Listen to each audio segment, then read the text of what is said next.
నాకు ఈ అవకాశం ఇచ్చిన దేవునికి వేలాది వేల స్థితి కోటి వందనాలు చెల్లిస్తున్నాను. చేరి వచ్చిన సిస్టర్స్ అందరికీ వందనాలు. మరి ఈ యొక్క సమయంలో నాకు కొంచెం జలుబు చేసింది, నా గొంతు బాగలేదు, అయినా పాడాలనుకుంటున్నాను కాబట్టి పాడుతున్నాను, ఏమనుకోకండి, క్షమించండి. కనలేని కనులేలనయ్యా, వినలేని చెవులేలనయ్యా, నిన్ను చూడ మనసాయనయ్యా యేసయ్యా, నిన్ను చూడ మనసాయనయ్యా. ఆకలిగొన్నావో యేసయ్యా, నాకై ఆహారముగా మారావు గదయ్యా. ఆకలిగొన్నావో యేసయ్యా, నాకై ఆహారముగా మారావు గదయ్యా. అట్టి జీవాహారమైన నిన్ను చూడలేనట్టి కనులేలనయ్యా. అట్టి జీవాహారమైన నిన్ను చూడలేనట్టి కనులేలనయ్యా. కనలేని కనులేలనయ్యా, వినలేని చెవులేలనయ్యా, నిన్ను చూడ మనసాయనయ్యా యేసయ్యా, నిన్ను చూడ మనసాయనయ్యా. దాహముగొన్నావో యేసయ్యా, జీవజలములు నాకిచ్చావు గదయ్యా. దాహముగొన్నావో యేసయ్యా, జీవజలములు నాకిచ్చావు గదయ్యా. అట్టి జీవాధిపతివైన నిన్ను చూడలేనట్టి కనులేలనయ్యా. అట్టి జీవాధిపతివైన నిన్ను చూడలేనట్టి కనులేలనయ్యా. కనలేని కనులేలనయ్యా, వినలేని చెవులేలనయ్యా, నిన్ను చూడ మనసాయనయ్యా యేసయ్యా, నిన్ను చూడ మనసాయనయ్యా. అభ్యంతరపరచేటి కన్ను కలిగి అగ్నిలో మండే కన్నా, ఆ కన్నే లేకుండుటయే మేలు. నాకు నిన్ను చూసే కన్యవు యేసయ్యా. అభ్యంతరపరచేటి కన్ను కలిగి అగ్నిలో మండే కన్నా, ఆ కన్నే లేకుండుటయే మేలు. నాకు నిన్ను చూసే కన్యవు యేసయ్యా. కనలేని కనులేలనయ్యా, వినలేని చెవులేలనయ్యా, నిన్ను చూడ మనసాయనయ్యా యేసయ్యా, నిన్ను చూడ మనసాయనయ్యా. మరణించావు యేసయ్యా, మరణించి నన్ను లేపావు గదయ్యా. మరణించావు యేసయ్యా, మరణించి నన్ను లేపావు గదయ్యా. అట్టి మరణాధిపతినైన నిన్ను చూడలేనట్టి కనులేలనయ్యా. అట్టి మరణాధిపతివైన నిన్ను చూడలేనట్టి కనులేలనయ్యా.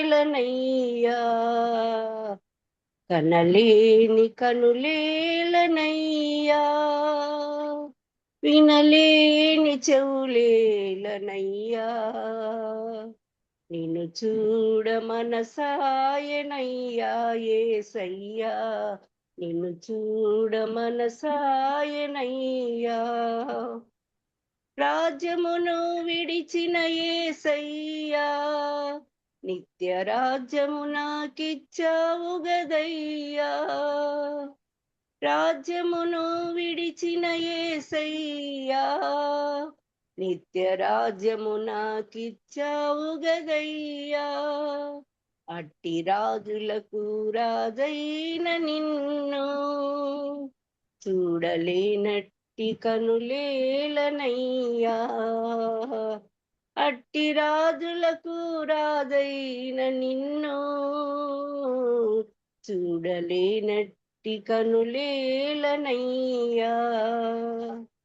కనలేని కనులేలనయ్యా, వినలేని చెవులేలనయ్యా. నిన్ను చూడ మనసాయనయ్యా యేసయ్యా, నిన్ను చూడ మనసాయనయ్యా. ఆమేన్. హల్లెలూయా. థ్యాంక్ యూ సిస్టర్, చక్కటి పాట పాడారు. నేను ఫస్ట్ టైం వింటున్నాను ఈ పాటను. అవునట. వండర్ఫుల్. అసలు ఎంత చక్కగా రాశాడు ఆ కవి, ఎవరో ఈ పాట రాసిన భక్తుడు. ప్రభువుని చూడలేని కన్నులు వ్యర్థమే, వినలేని చెవులు వ్యర్థమే. నిజమే, ఆయన చూడని కన్ను, వినని చెవు, ఆయన మాట వినని చెవి ఉండినా వేస్తే లేకపోయినా ఒకటే అన్నట్టు చక్కగా ప్రతి విషయంలోనూ ఆయన చూడాలనే ఆశ కలిగిన కన్నులు ఉండడము, ఆయన మాట వినాలనే ఉండే చెవులు ఉండడము చాలా ధన్యకరము. ఇవి ఉన్నదానికి సార్థకత అన్నట్లే ఉంది పాట అంతా. సో చక్కటి పాట పాడి వినిపించిన వేదమణి సిస్టర్ కి ప్రోనాంలో వందనాలు చెల్లిస్తున్నాము. మరి ముఖ్యమైన మరి మన మధ్య ఉన్న సహోదరి మార్గరెట్ గారు మనకు వాక్యాన్ని అందిస్తారు. అందరి మ్యూట్ లో పెట్టుకుంటే చక్కగా వినొచ్చు. మరి సిస్టర్ మార్గరెట్ గారు. చేరి వచ్చిన అందరికీ యేసుక్రీస్తు నామంలో వందనాలు చెల్లిస్తున్నాను. వందనాలు. మరి యొక్క సాయంకాల సమయంలో దేవుడు ఇచ్చిన ఈ అవకాశాన్ని బట్టి కూడా దేవునికి వందనాలు చెల్లిస్తున్నాను. ఈరోజు వాక్య ధ్యానంకు మన యెషయా గ్రంథము 43వ అధ్యాయము మొదటి 2 వచనాలు చదువుతున్నాము. యెషయా గ్రంథము 43వ అధ్యాయము మొదటి 2 వచనాలు. ఎవరైనా చదివి వినిపిస్తారో చదవమంటారు. 43వ అధ్యాయం. అయితే యాకోబు నిన్ను సృజించిన వాడు అయితే యాకోబు నిన్ను సృజించిన వాడవు యెహోవా, ఇశ్రాయేలు నిన్ను నిర్మించిన వాడు ఈలాగు సెలవిచ్చుతున్నాడు. నేను నిన్ను విమోచించి ఉన్నాను, భయపడకము. పేరు పెట్టి నిన్ను పిలిచి ఉన్నాను, నీవు నా సొత్తు.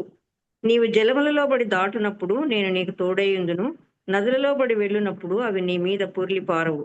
నీవు అగ్ని మధ్యను నడుచునప్పుడు కాలిపోవు, జ్వాలలు నిన్ను కాల్చజాలవు. చాలా ఇంకా చదవాలి. చాలు చాలు సిస్టర్, వందనాలు. చిన్న ప్రార్థన చేసుకుని వాక్యాన్ని ధ్యానించుకున్నాం.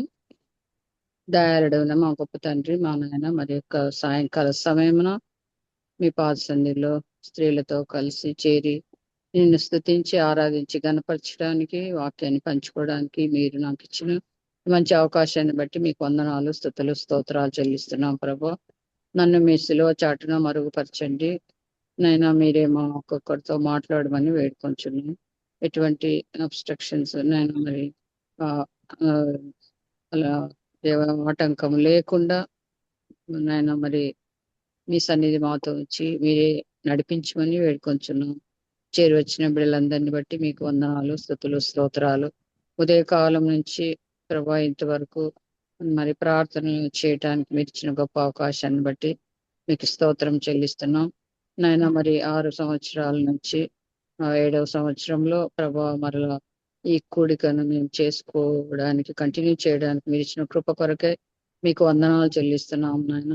ఈ సాయంకాల సమయాన్ని కూడా మీరు దీవించండి, ఆశీర్వదించండి నైనా. మీరు మాతో మాట్లాడితే మాకు క్షేమము నైనా మరి ఎంతో మేలు, ఆశీర్వాదము కలుగుతుంది ప్రభా. నైనా నా నోటి మాటలను, మా హృదయ ధ్యానములను నైనా మీరే అంగీకరించుమని మీ సన్నిధి మాతో ఉంచి నడిపించి మీరే మహిమ పొందమని నన్ను మీ చేతులకు అప్పగించుకుంటూ ఈ మా ప్రార్థన మా ప్రభువును రక్షకుడైన యేసుక్రీస్తు అతి పరిశుద్ధమైన నామమున ప్రతిమాలి వేడుకొంచున్నాం తండ్రి.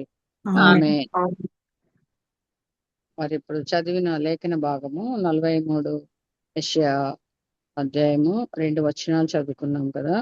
మీకు ఇక్కడ అర్థం అయిపోయింది ఏంటి అనేది. యాకోబు నిన్ను సృజించిన వాడగు యెహోవా ఇశ్రాయేలు అంటున్నాడు.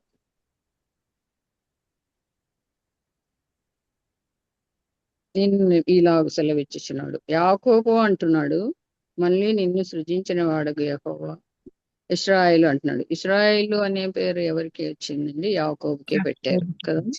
ఆయనకు దేవుడు పేరు, నీ పేరు ఏమని అడిగినప్పుడు యాకోబు తన లైఫ్ లో ఎప్పుడు కూడా మరి నిజం చెప్పలేదు, అబద్ధమే చెప్తా వచ్చినాడు తండ్రికి, మామకి, అందరికి. కానీ అయితే ఇక్కడ దేవుడు అడిగినప్పుడు మాత్రం ఆయన నిజం ఒప్పుకున్నాడు, యాకోబు అన్నాడు.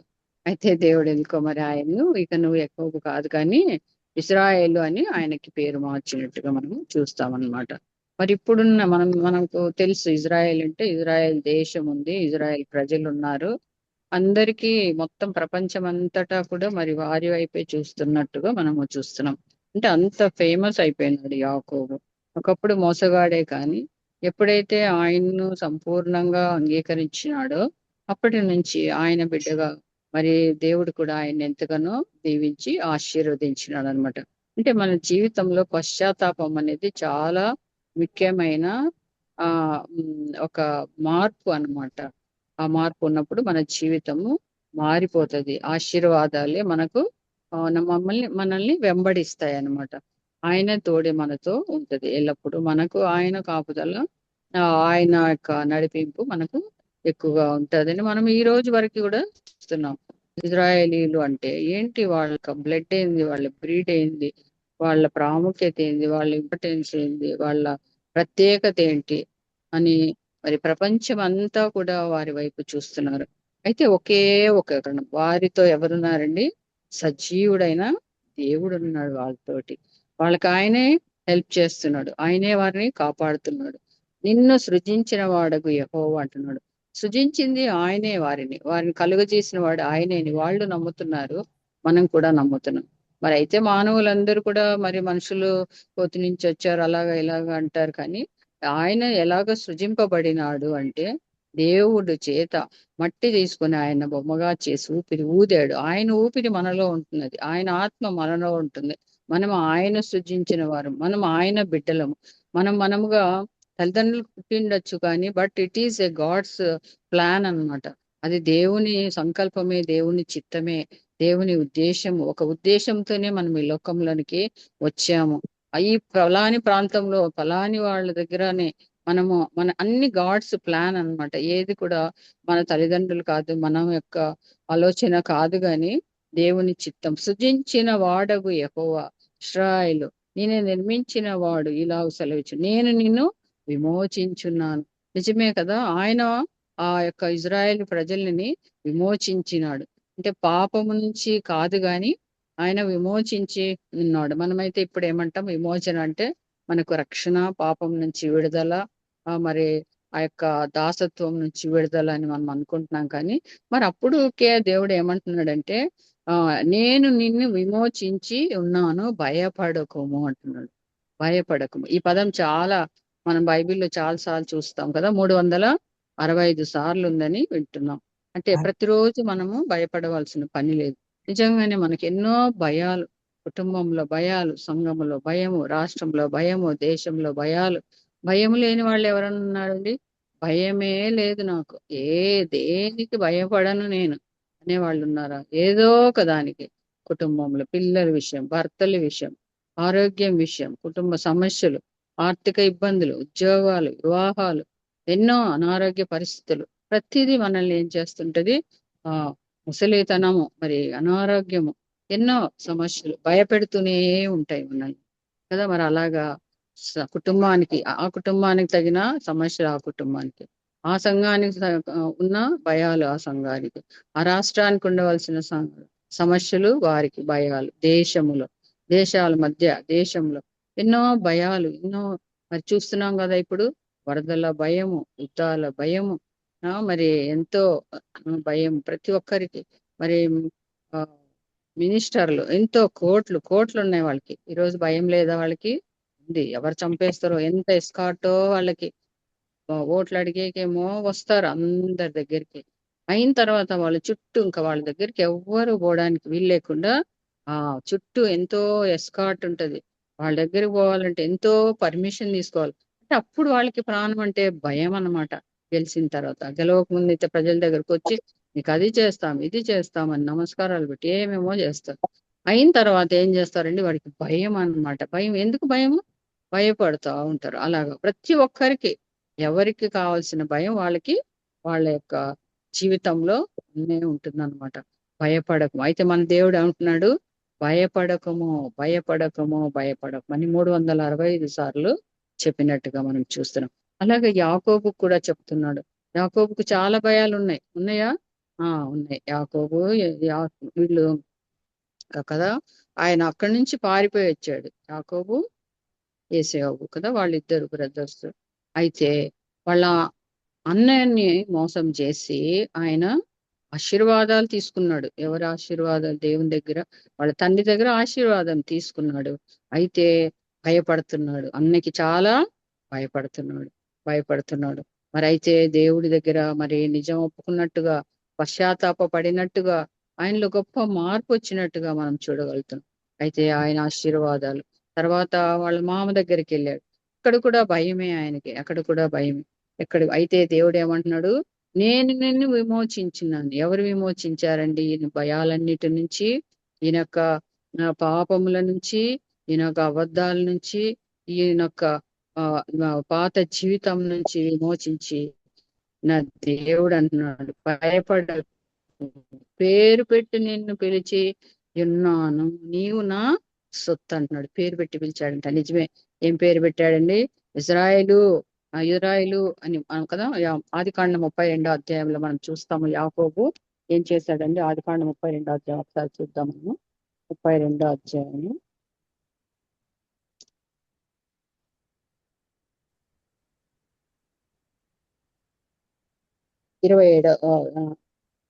32వ అధ్యాయం 27వ వచనం.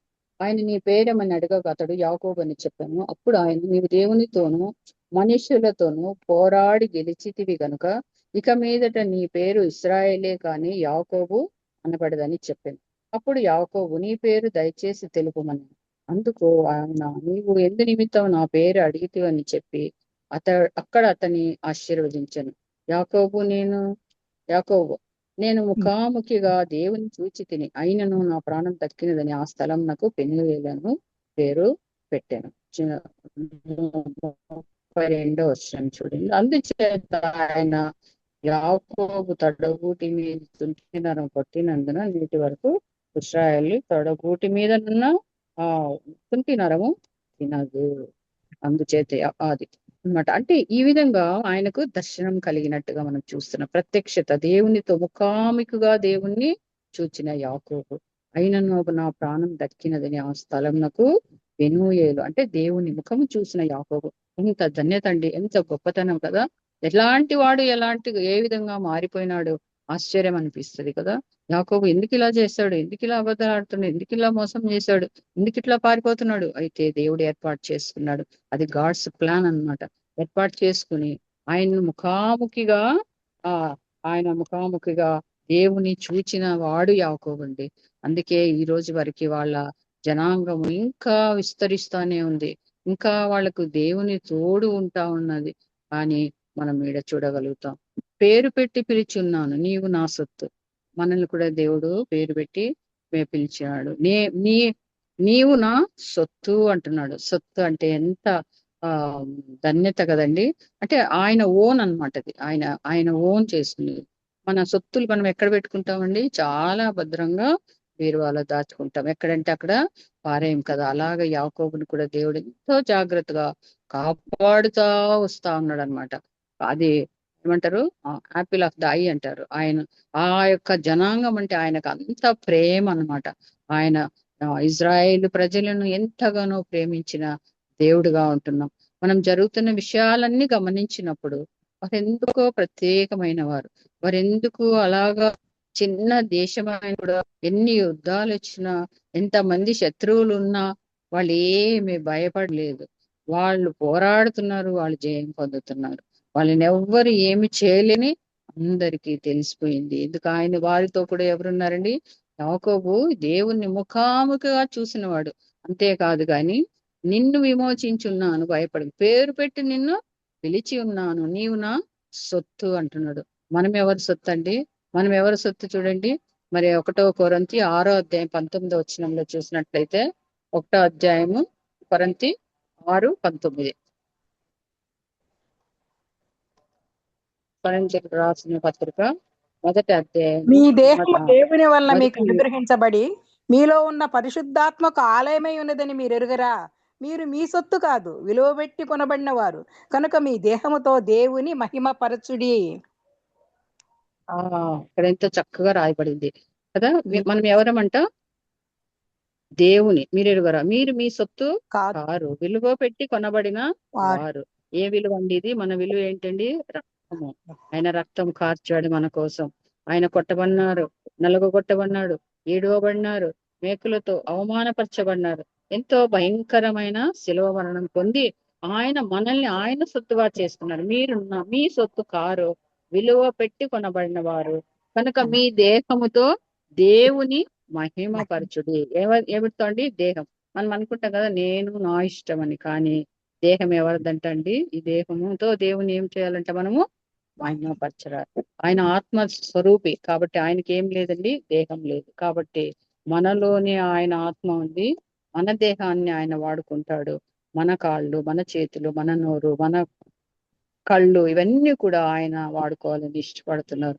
మీరు మీ సొత్తు కారు, విలువ పెట్టు కొనబడిన వారు కనుక మీ దేహముతో దేవుని మహిమపరచుడి. ఏం చేయాలండి మన దేహంతో? మన దేహాన్ని మనం ఇష్టం వచ్చినట్లు పైన శుభ్రం చేసుకుంటాం, మంచిదే. కానీ but we have to use all our, మన శరీరాన్ని, మన దేహముని ఏమి చేయాలంటే దేవుణ్ణి మహిమపరచాలి. మరి దేహం అన్నప్పుడు ఏమేమి వస్తాయి చెప్పండి? నేను ఈ విషయాలు ఎప్పుడు చెప్తుంటాను. ఇప్పుడే ఇందాక నేను అనుకోలేదు కానీ మరి వేదమని పాట పాడింది కన్నుల గురించి. దేహం అన్నప్పుడు దేహంలో ఏమేమి ఉన్నాయి మనకి చెప్పాలి. కళ్ళు, ముక్కు, నోరు, కన్నులు, పెదవులు, నాలుక, గొంతు, చేతులు, కాళ్ళు. అవును, అవే చెప్పారు. కనిపిస్తున్నవి. కనిపించింది ఒకటి ఉంది, హృదయము, మనస్సు, ఆలోచనలు. హృదయము, మనస్సు, ఆలోచనలు. ఇవి కూడా ఎవరిని మహిమపరచాలి? దేవుని మహిమపరచాలి.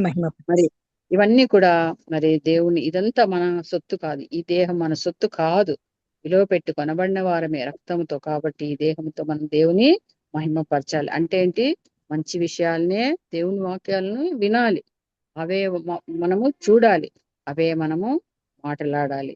మరి అలాగ రోమా పత్రిక మన మధ్య బ్రదర్, అది నాకు భలే నచ్చింది ఆ రెఫరెన్స్. ఒకసారి మీకు కూడా చూపించాలని కోరుకుంటున్నాను. రోమియోలకు రాసిన పత్రిక 3 అధ్యాయము 13 వచనము 14, 15. రోమియోలకు రాసిన పత్రిక 3 అధ్యాయము 13, 14, 15. దయచేసి చదవండి. వారి గొంతుక తెరచిన సమాధి, తమ నాలుకతో మోసం చేయుదురు. వారి పెదవుల క్రింద సర్ప విషం ఉన్నది. వారి నోటి నిండా శపించుటయు పగయు ఉన్నవి. రక్తం చిందించుటకు వారి పాదములు పరిగెత్తుచున్నవి. నాశనమును కష్టమును వారి మార్గములలో ఉన్నది. చాలు సిస్టర్. ఇక్కడ ఏం కనిపిస్తున్నాయండి? గొంతు. మన గొంతు ఎలా ఉందంట? గొంతు గురించి చెప్తున్నాడు. నాలుక ఏం చేస్తుందంట? నాలుక గురించి మరి యాకోబు పత్రికలో మనం చూస్తాం. 6 వచనంలో అగ్నియే కదా, అది అగ్నియే. సాధు ఎవరు కూడా చేయలేడు ఆ యొక్క నాలుకను. సర్వ శరీరమునకు మాలిన్యం కలుగ చేసేది కూడా ఆ నాలుకే. మరణకరమైన విషయాలను తో నిండినది అంటున్నాడు. మరి ఇక్కడ చూసినట్లయితే ఏమంటున్నాడు? నాలుకతో మోసము చేయుదురు అంటున్నాడు. పెదవులు ఎలాంటివంటండి? కింద ఏముందంట? సర్ప విషయం ఉందంట. నోటి నిండా ఏముందంట? శపించుట, పగ ఉన్నాయంట. మరి పాదములు ఎక్కడికి పరిగెత్తుచున్నవంట? రక్తం చిందించుట వారి పాదములు పరిగెత్తుతున్నాయి. ఈ విషయంలో మనం చాలా జాగ్రత్త కలిగి ఉండాలి. దేహముతో దేవుని మహిమపరచాలి అంటున్నాడు. కాబట్టి మన దేహంలో ఉన్న ఈ కన్నుల విషయంలో కూడా మరి ఏం చూస్తున్నాం? కన్నులతో నేను నిబంధన చేసుకున్నాను అంటాడు యోబు కదా. నేను నా కన్నులతో నేను నిబంధన చేసుకున్నాను అంటున్నాడు. మరి అలాగా కన్నుల విషయంలో, పెదవుల విషయంలో, నాలుక విషయంలో, గొంతు విషయంలో, కాళ్ళ విషయంలో, చేతుల విషయంలో మనం ఎంతో జాగ్రత్త కలిగి ఉండాలి. అంతేకాదు మన ఆలోచన, మన హృదయం, మన మనస్సు ఏం చేస్తున్నాయి? మంచిగా ఆలోచిస్తున్నామా? మంచి పనులు చేస్తున్నామా? దేవునికి ఇష్టకరమైన ఆలోచనలు, దేవునికి ఇష్టమైన తలంపులు కలిగి ఉన్నామా? మన హృదయంలో ఆయన ఉన్నాడా? ఆయన ఆత్మ ఉందా? రక్షణ మారు మనసు ఉందా? ఆయన సొత్తు అయినామా? ఆయన విలువ పెట్టి కొన్నాడా మనల్ని? ఆయన విమోచించినాడా అని మనల్ని మనం ప్రశ్నించుకోవాల్సిన వారంగా ఉన్నాం. యాకోబునైతే దేవుడు ఎంత చక్కగా చెప్తున్నాడు. విమోచించిన, నేను నిన్ను విమోచించిన, నీవు నా సొత్తు, నేను పేరు పెట్టి పిలిచి ఉన్నాను అంటున్నాడు. మన విషయంలో మనం అక్కడ పేరు పెట్టుకుంటే, నిన్ను విమోచించాను, నిన్ను పేరు పెట్టి పిలిచాను, నీవు నా సొత్తు అని మన దేవుడు మన గురించి చెప్పగలడా? మన గురించి చెప్పగలడా? ఆ విషయం మనము ఒకసారి ప్రశ్న వేసుకోవాల్సిన వారంగా ఉంటున్నామండి. మన దేహము దేవునికి ఆలయమై ఉంటున్నదని మీరు ఎరుగరా? కాబట్టి దేహంతో ఆయన్ని ఏం చేయాలి? ఆయన్ని మహిమపరచాలి, ఆయన్ను ఆరాధించాలి, ఆయన్ని కొనియాడాలి అని మనము చూస్తున్నాం. పేరు పెట్టి పిలుచుకున్నాను, భయపడకుడి. భయపడకుడి అనేది 365 సార్లు ఉన్నట్టుగా మనం చూస్తున్నాం. ఇక్కడ కూడా బైబిల్లో కొన్ని, ఎక్కువ కాదు కానీ కొన్ని భయపడకమనే రెఫరెన్స్లు మనం ఆదికాండం 26వ అధ్యాయం చూడండి. ఎవరితో? ఆదికాండం 26వ అధ్యాయం అంటేనే ఎవరు గుర్తొస్తారు మనకి? 26, 23, 24 వచ్చింది.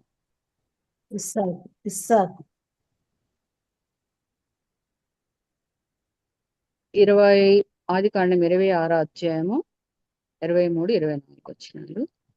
అక్కడ నుండి అతడు బెయేర్షెబాకు వెళ్ళెను. ఆ రాత్రి యెహోవా అతనికి ప్రత్యక్షమై, నేను నీ తండ్రి అయిన అబ్రహాము దేవుడను, నేను నీకు తోడై ఉన్నాను కనుక భయపడకుము, నా దాసుడైన అబ్రహామును బట్టి నిన్ను ఆశీర్వదించి నీ సంతానంను విస్తరింప చేసేదనని చెప్పాను. ఎవరికి చెప్పాడండి మాట? ఇస్సాకుకు దేవుడు చెప్తున్నాడు. భయపడకుము, నేను నీకు తోడై ఉన్నాను. అబ్రహాము దేవుడు, నీ తండ్రి అయిన అబ్రహాము దేవుడను, నేను నీకు తోడై ఉన్నాను కనుక భయపడకము. ఎంత చక్కగా అబ్రహాము గురించి కొడుకుకు చెప్తున్నాడు. నేను నీ తండ్రి అయిన అబ్రహాము దేవుడను. మరి మన గురించి, మన పిల్లలతో మన దేవుడు ఈ మాట చెప్పగలడా? అవును అమ్మ, మా నాన్న దేవుని బిడ్డలు, దేవునితో ఉన్నవారు, దేవుని సేవ చేశారు, దేవుని అంగీకరించారు. కాబట్టి నేను నీకు తోడై ఉన్నాను కనుక భయపడకము, నీ దాసుడైన అబ్రహామును బట్టి నిన్ను ఆశీర్వదించి నీ సంతానమును విస్తరింప చేసేదనని చెప్పాను. తల్లిదండ్రుల భక్తి ఎక్కడికి పోదండి. తల్లిదండ్రుల భక్తులు ఎవరికి వస్తుందండి? పిల్లలకు వస్తుంది ఆశీర్వాదం. తల్లిదండ్రుల భక్తి పిల్లలకు ఆశీర్వాదం వస్తుంది. మనతోనే ముగిసిపోదు ఈ యొక్క ఆశీర్వాదం అనేది. పిల్లలకు కూడా దేవుడు ఇస్తానని ఇక్కడ చెప్తున్నాడు. కాబట్టి డోంట్ వరీ, భయపడవద్దు. ఇస్సాకు భయపడవద్దు. నా దాసుడైన అబ్రహామును బట్టి నిన్ను ఆశీర్వదించి నీ సంతానంను విస్తరింప చేసేదనని చెప్పాను. ఎంత చక్కగా కుమారునికి ఇస్సాకుకు తండ్రిని బట్టి, అలాగా తల్లిదండ్రులను బట్టి, తండ్రిని బట్టి కావచ్చు, తల్లిని బట్టి కావచ్చు, భక్తిని బట్టి ఎవరిని పిల్లల్ని ఆశీర్వదిస్తానంటున్నాడు. మర్చిపోయేవాడు కాదు ఆయన. మన నెక్స్ట్ జనరేషన్ కూడా, నెక్స్ట్ తరతరాలకు ఆయన ఆశీర్వాదము పంచే దేవుడుగా ఉన్నట్టు మనం చూస్తున్నాం. భయపడకు అని సాకుతో చెప్పినట్టుగా చూస్తున్నాం. ఇదే యెషయా గ్రంథం 41వ అధ్యాయంలో కూడా చక్కగా మరి ఇశ్రాయేలుకు చెప్తున్నాడు. యెషయా 41:8-14 వచనాలు చాలా బాగున్నవి, చదువుకుందాం ఒకసారి. 41వ అధ్యాయము 8-14 వరకు. నా సేవకుడైన ఇశ్రాయేలు, నేను ఏర్పరచుకున్న యాకోబు. ఇంతగా చూడు, సేవకుడైన యాకోబు, నేను ఏర్పరచుకున్నాను అంటున్నాడు. ఇజ్రాయెల్ను, యాకోబును దేవుడు ఏర్పాటు చేసుకున్నాడు. నా స్నేహితుడైన అబ్రహాం సంతానమా, బూదిగంతములను నేను పట్టుకొని దాని కొనల నుండి పిలుచుకున్నవాడా, నీవు నా దాసుడవనియు నేను నిన్ను ఉపేక్షింపక ఏర్పరచుకుంటే ననియు నేను నీతో చెప్పి ఉన్నాను, నీకు తోడై ఉన్నాను, భయపడకము, నేను నీ దేవుడనై ఉన్నాను, దిగులు పడకము, నేను నిన్ను బలపడుతును, నీకు సహాయము చేయవాడని నేనే, నీతి నా దక్షిణ హస్తముతో నిన్ను ఆదుకొందును. నీ మీద కోపపడిన వారందరూ సిగ్గుపడి విస్మయ మందెదరు.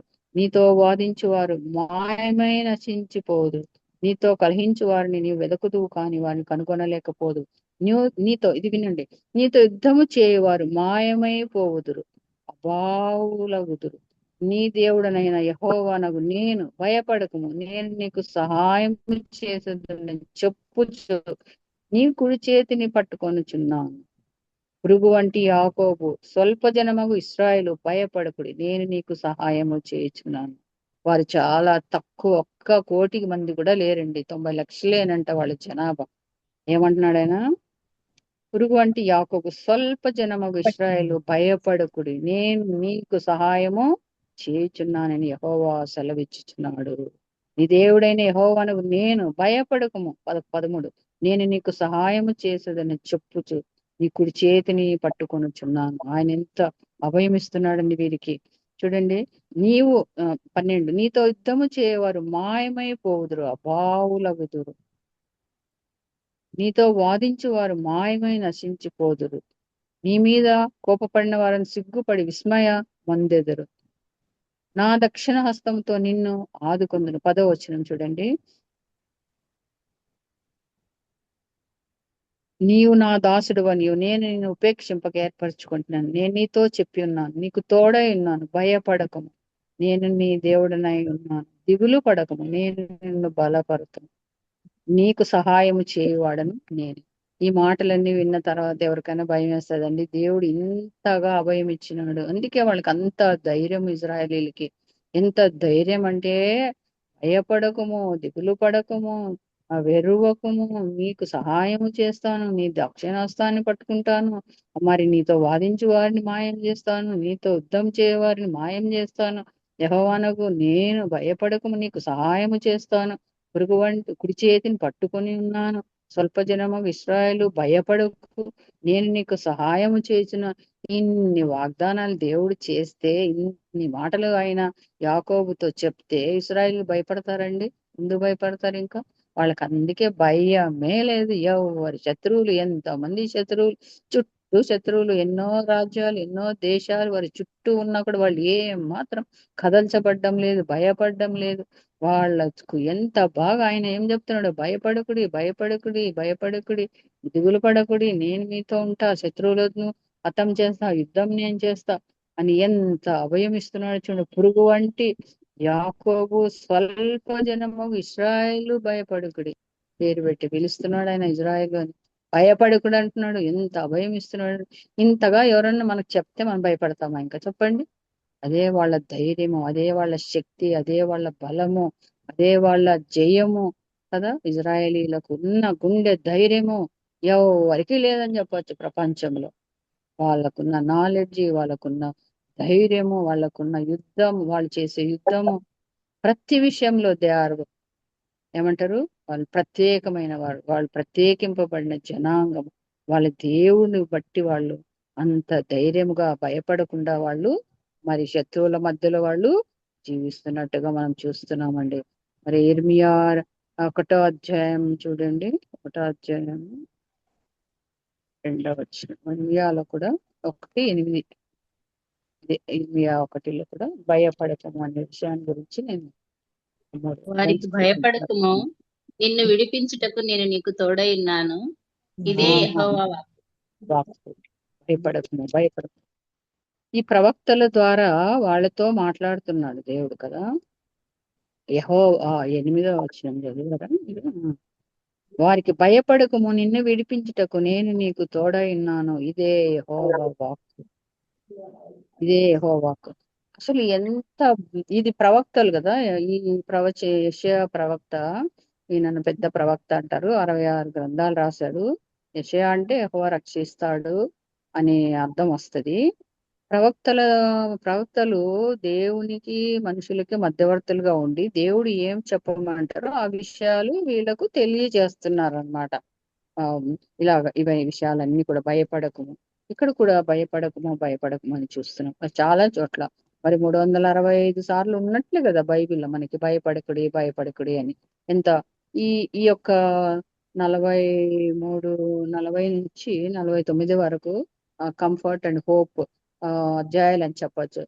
కంఫర్ట్ అంటే ఆదరణ, హోప్ అంటే మంచి నిరీక్షణ. ఈ ఇజ్రాయేలీలకు ఒక గొప్ప ఆదరణ, గొప్ప నిరీక్షణ కలిగించే అధ్యాయాలు అన్నమాట. ఈ యెషయాలో ఉన్న అధ్యాయాలన్నీ కూడా.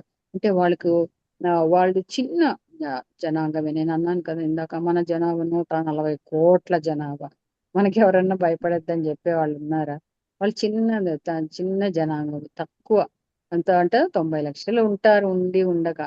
అట్లా వాళ్ళకి దేవుడు, వాళ్ళు అసలు ఎవ్వరికి భయపడరు. ఎన్ని యుద్ధాలు అన్నారని, ఎంతమంది చుట్టూ ఉన్న వాళ్ళందరూ శత్రువులే. వాళ్ళని ప్రేమించే వాళ్ళు ఎవరు లేరు. అందరూ అన్ని దేశాల వాళ్ళకి వాళ్ళ మీద కన్ను. వాళ్ళని లేకుండా చేస్తాం, పటంలో లేకుండా చేస్తాం, వాళ్ళని నాశనం చేస్తాం, వాళ్ళని అది చేస్తాం, ఇది చేస్తాం, వాళ్ళ స్థలాన్ని ఆక్రమించుకుంటాం. ఎన్నెన్నో ప్రగల్భాలు పలుకుతున్నారు, కానీ వాళ్ళకి ఏం రావటం లేదండి, జయం రావటం లేదు. యాకోబు, ఇశ్రాయేలు భయపడకు, నిన్ను ఏర్పాటు చేసుకున్నాను, నిన్ను విమోచించినాను, నిన్ను విడుదల చేసినాను, నీవు నా సొత్తు, నీకు తోడై ఉన్నాను, నీ దక్షిణాస్తం నీ. ఇవన్నీ మనం చదువుకున్నాం ఇందాక కదా. వీటన్నిటి విషయమే వాళ్ళు భయపడరు. భయం అనేది వారికి, నాకు తెలిసి వాళ్ళ ఏమంటారు వాళ్ళ డిక్షనరీలో లేదేమో భయం అనేది. అంటే దేవుడు అంతగా వాళ్ళను ధైర్యపరుస్తున్నాడు, అంతగా వారితో మాట్లాడుతున్నట్టుగా మనం చూస్తున్నాం. కాబట్టి DNA లో మనం లేదు, అండి వారి డిఎన్ఏలో లేదు అంటున్నాను, వారి బ్లడ్ లో అవును, లేదు. భయం కరెక్ట్ లేదు. భయం అనే మాట వాళ్ళ రక్తంలోనే లేదంట. ఎందుకు లేదు? దేవుడు మాటలను బట్టి, దేవుడిచ్చిన వాగ్దానాలను బట్టి, దేవుడు మాట్లాడిన విధానం బట్టి, దేవుడు వారికి చేసిన వాగ్దానాన్ని బట్టి భయపడకుడి. ఆ విషయాలు నిజంగా ఆ మాటలు ఎంత బాగున్నాయి చూడండి కదా. భయపడకుడి, సహాయం చేస్తావు, తోడుగా ఉంటావు, విమోచించిన మీరు నా సొత్తు, నా ప్రజలు, మీతో ఉంటానని ఆయన చెప్తున్నందుకు వలన వాళ్ళకి డిఎన్ఏలో వాళ్ళే ఏం లేదండి, భయం అనే పదమే లేదు వాళ్ళకు. ఆ విధంగా మరి ఉన్నట్టుగా మనం చూస్తున్నాం. భయపడకుడి, పేరు పెట్టి నేను పిలిచి ఉన్నాను, నీవు నా సొత్తు అన్నాడు. కాబట్టి మనం కూడా మన కుటుంబంలో సమస్యలు, సంఘంలో సమస్యలు, రాష్ట్రంలో సమస్యలు, దేశంలో సమస్యలు, వీటన్నిటి గురించి మనం, నేను అనుకునేదని, ఏంది దేశం ఇట్లా కొట్లాడుతా ఉండాలి, రాజకీయాలు ఇట్లా కొట్లాడుతున్నారే, ఆడ ఇట్లా అయిపోయింది, వరదలు వచ్చినాయి, ఇది ఇట్లా అయిపోయింది, ఇంట్లో ఇట్లా ఉంది, సంఘంలో ఇట్లా ఉంది, ఎట్లా, అవన్నీ మనం ఏం భయపడాల్సిన పని లేదు. దేవుడు ఒక సమయంలో వాటన్నిటికి విడుదల ఇచ్చేవాడుగా ఉంటున్నాడు. కాబట్టి మనం ఏ విషయంలో కూడా భయపడాల్సిన అవసరం లేదు. మనం కూడా వాళ్ళకే కాదు, కానీ ఇశ్రాయేల్ అంటే ఎవరు? మనం కూడా ఇశ్రాయేలే. వాళ్ళు ఎవరి సంతానం అండి? అబ్రహాం సంతానం. మనం కూడా అబ్రహాము. గలతీయులకు రాసిన పత్రికలో ఒక మాట చూపిస్తాను, నాకు చాలా ఇష్టమైన వస్తుంది. గలతీయులకు రాసిన పత్రిక 3వ అధ్యాయం ప్రియమైన ఇశ్రాయేలు, 29వ వచనం, 3వ అధ్యాయం 29వ వచనం. మీరు క్రీస్తు సంబంధులైతే ఆ పక్షమందు అబ్రహాం యొక్క సంతానమైండి వాగ్దాన ప్రకారం వారసులై ఉన్నారు. వారి శరీర సంబంధంగా అబ్రహాం సంతానం కావచ్చు, కానీ మనము వాగ్దాన ప్రకారము అబ్రహాం సంతానమై ఉన్నాం, క్రీస్తుని అంగీకరించిన బట్టి. 3 రకాల జనాలు మనకు కనిపిస్తాయి ఇక్కడ. అబ్రహాం సంతానం ఎవరండి? ముస్లింస్. హాగర్ సంతానం అబ్రహాం సంతానమే. ఇస్సాకు సంతానము అబ్రహాం సంతానమే, ఇజ్రాయేలీలు. క్రైస్తవులమైన మనము వాగ్దాన ప్రకారము మనం కూడా అబ్రహాం సంతానమే ఉండి వాగ్దాన ప్రకారం వారసులై, వాళ్ళు శారీరక ఇజ్రాయేల్ అయితే మనము ఆత్మీయ ఇజ్రాయేల్. కాబట్టి వాళ్ళకు వర్తించినవన్నీ కూడా మనకు కూడా వర్తిస్తాయి. వాళ్ళతో మాట్లాడినవన్నీ కూడా మనకు కూడా వర్తించుకోవచ్చు అన్నమాట. మనల్ని కూడా దేవుడు భయపడకుడి, నేను మీతో ఉంటాను, మీకు సహాయం చేస్తాను. మన కుటుంబ సమస్యలు కావచ్చు, వ్యక్తిగత సమస్యలు కావచ్చు, పిల్లల విషయంలో, భర్తల విషయంలో, ఎన్నో కుటుంబాల్లో సమస్యలు ఉంటాయి, ఎన్నో భయాలు ఉంటాయి. వాటన్నిటిని గురించి కూడా మనము భయపడవలసిన పని లేదు. దేవుడు మనకు తోడై ఉన్నవాడు, దేవుడు మనకు సహాయం చేయగలిగినవాడు, చాలిన దేవుడు అని మనం తెలుసుకోవాల్సిన వారిని. భయపడకుడి, నీవు నా సొత్తు అంటున్నాడు. ఆయన సొత్తు అయినామా మనము? ఆయన సొత్తు అయితే మనం ఏం చేయాలండి? మన దేహంతో దేవుణ్ణి ఏం చేయాలా? మహిమపరచవలసిన వారంగా ఉంటున్నాము అనేది మనము జ్ఞాపకం చేసుకోవాల్సిన వారంగా ఉంటున్నాం. తర్వాత పేరు పెట్టి పిలిచినాను అని అయిపోయింది కదా. నీవు జలములలో బడి దాటినప్పుడు నేను నీకు తోడై ఇందును, నదులలో బడి వెళ్ళినప్పుడు అవి నీ మీద పొర్లిపారు, అగ్ని మధ్య నడిచినప్పుడు కాలిపోవు, జ్వాలలు నిన్ను కాల్చవు. యెహోవానగు నేను నీకు దేవుడును, ఇశ్రాయేలు పరిశుద్ధ దేవుడనైన నేనే నిన్ను రక్షించువాడు. ఇది ఎప్పుడు అనుకున్నప్పుడు ఎక్కడ పోయినామో, నీళ్ళలో పోతే మనం ఎప్పుడు రక్షింపబడతాము, అగ్నిలో పోతే మనం ఎప్పుడు ఇదవుతామంటే మనకు తెలుసు కదా. నిర్గమాకాండము 15 అధ్యాయం 14 నిర్గమకాండం చూడండి. అక్కడ 14 అధ్యాయము 21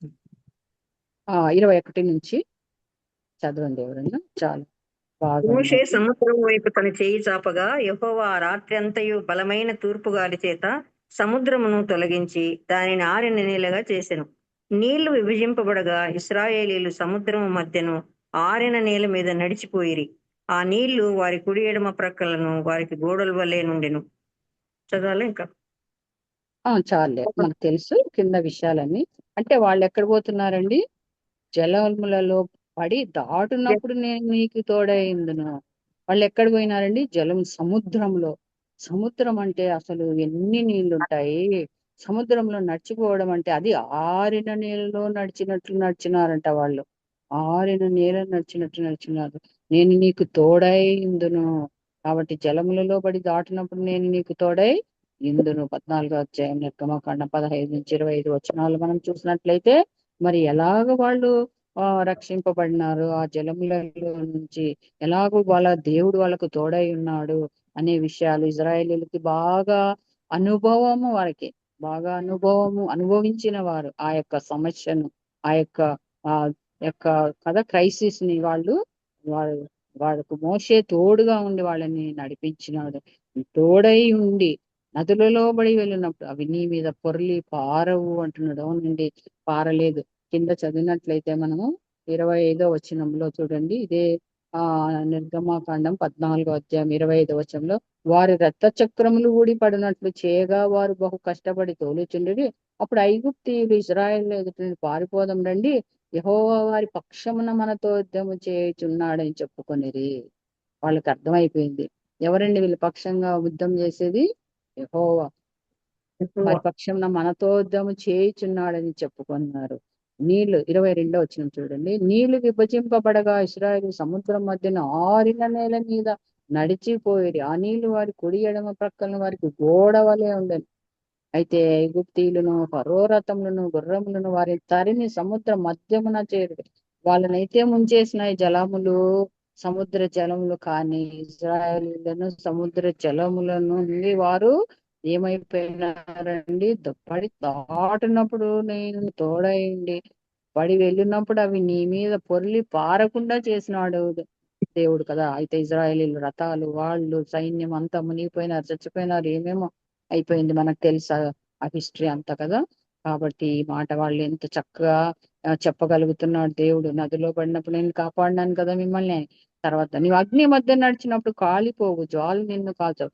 నేను ఈ తెలియనప్పుడు ఇది చదివినప్పుడు ఇది సాధ్యమవుతుందా? మనం నీళ్ళలో పోతే మునిగిపోమా? సముద్రంలో కానీ నదిలో కానీ పోతే మునిగిపోతాం, అగ్నిలో పోతే పోతాం. కానీ దేవుడేమో నేను కాపాడుతానులే, తోడై ఉంటానులే అన్నాడంటే అప్పుడు అర్థమయ్యేది కదా. తర్వాత అర్థమైంది నిజంగానే వీళ్ళకు చేశాడు ఆయన. నమ్మితే మనం కూడా, పేతురు కూడా, దేవా ప్రభా నువ్వు నడుస్తున్నావు నీళ్ళలో, నేను నడుస్తాను అన్నప్పుడు సముద్రం మీద పేతురు కూడా నడిచినాడండి. అంత విశ్వాసం ఉంటే మనం కూడా నీళ్ళల్లో పడిపోతే కూడా మనం మునిగిపోము. దేవుడు మనకి తోడై ఉంటాడు. ఆ విశ్వాసం మనలో లేకపోవడం వల్లనే మనము వెనుకబడి ఉన్నాం. అగ్ని మధ్యన నచ్చినప్పుడు దానియేలు 3వ అధ్యాయం చూడండి ఒకసారి. దానియేలు 3వ అధ్యాయంలో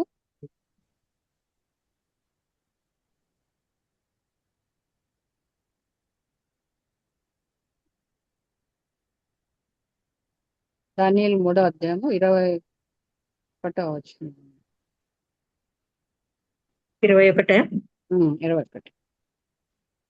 వారు ఆ వారి గుండములో ఏర్పడిన ఆజ్ఞయ్యగా వారు వారి అంగీలను, నిలువుటంగీలను, పై వస్త్రములను, తక్కిన వస్త్రములను తీయకయే ఉన్న పాటున ముగ్గురిని వేడిమి కలిగి మండుచున్న ఆ గుండము నడుమ పడవేసిరి. అక్కడ రాజు కదా వాళ్ళు ఉమ్, అక్కడ వాళ్ళని పడేస్తున్నారు, మనకు తెలుసు. అక్కడ ఆ, ఏముందండి? రాజు అగ్ని ఉంది. నిగుండం అగ్ని వాళ్ళని ఏమైనా చేసిందో? ఏం శక్తి చేయలేదు. ముగ్గురు వేస్తే నలుగురులా కనిపిస్తా ఉన్నారు. ఏం రాలేదంట, వాళ్ళ వెంట్రుక కూడా కాలిన వాసన రాలేదంట. కొంచెం వెంట్రుక కాలిన వాసన ఎంత తొందరగా మనకు వచ్చేస్తుంది కదా, వాసన వస్తుంది. ఎక్కడో ఉండితే వాసన వస్తుంది, ఏందో కాలింది, ఇంట్లో ఏదో కాలినట్టుంది, కాలుతున్నట్టుంది అంటాం. అలాంటిది పెద్ద మంట అంట, అది అగ్నిగుండం. చాలా ముగ్గురిని వేసినప్పుడు వాళ్ళు ఏమైనా అగ్ని మధ్యన నడిచినప్పుడు కాలిపోవు, జ్వాలను నిన్ను కాల్చవు అంటున్నాడు. నిజమే కదా మరి, ఇది నిజమైంది కదండి. అంటే అగ్నిలో పడినా కూడా కాలిపోరు. ఎవరు? దేవుడు వారికి తోడుగా ఉన్నాడు కాబట్టి. మరి ఇది అద్భుతం కాదా? ఇది దేవుడు వారికి చేసిన సహాయం కాదా అని మనము జ్ఞాపకం చేసుకోవాలి. ఇలాంటి అగ్ని వంటి శ్రమలు మనకు కూడా వస్తాయి. సముద్రం లాంటి సంసారం, సాగరం అంటారు. ఈ సంసారం ఎట్లా చేయగలో అంటారు. అటువంటి పరిస్థితులు వచ్చినప్పుడు మనం ఏం కాకూడదండి? భయపడకూడదు, మనం కుంగిపోకూడదు. మనము దేవుడు మనతో ఉన్నాడు.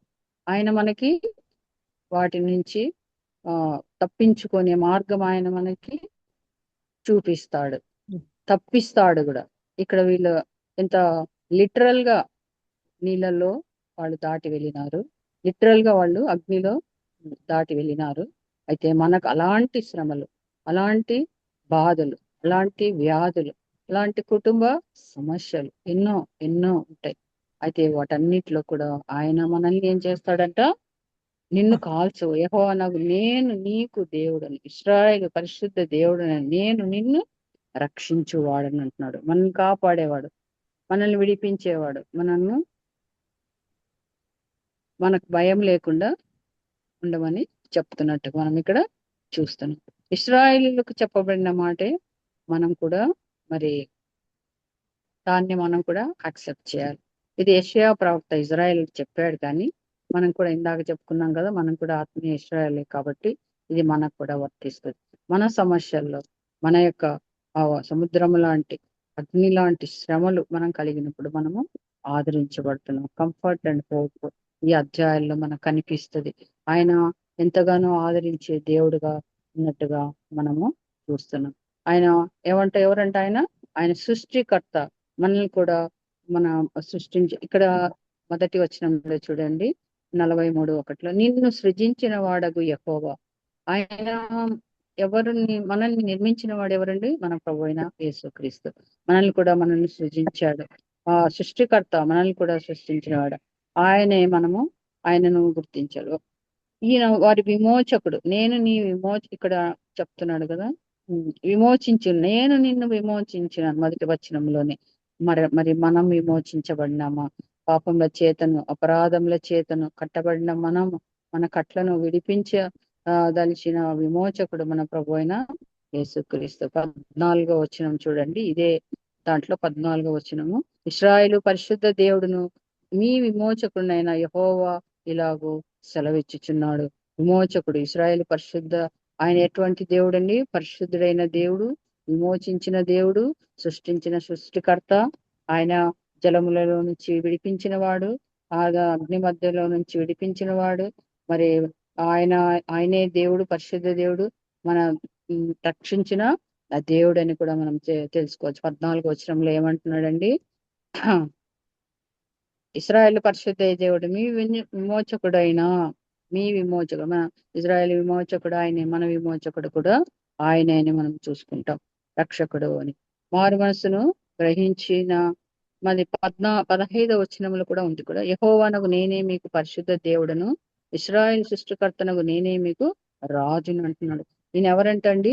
ఈయన పరిశుద్ధ దేవుడు, మరి అంతేకాకుండా సృష్టికర్త అయిన దేవుడు, అంతేకాకుండా నేనే మీకు రాజును అంటున్నాడు.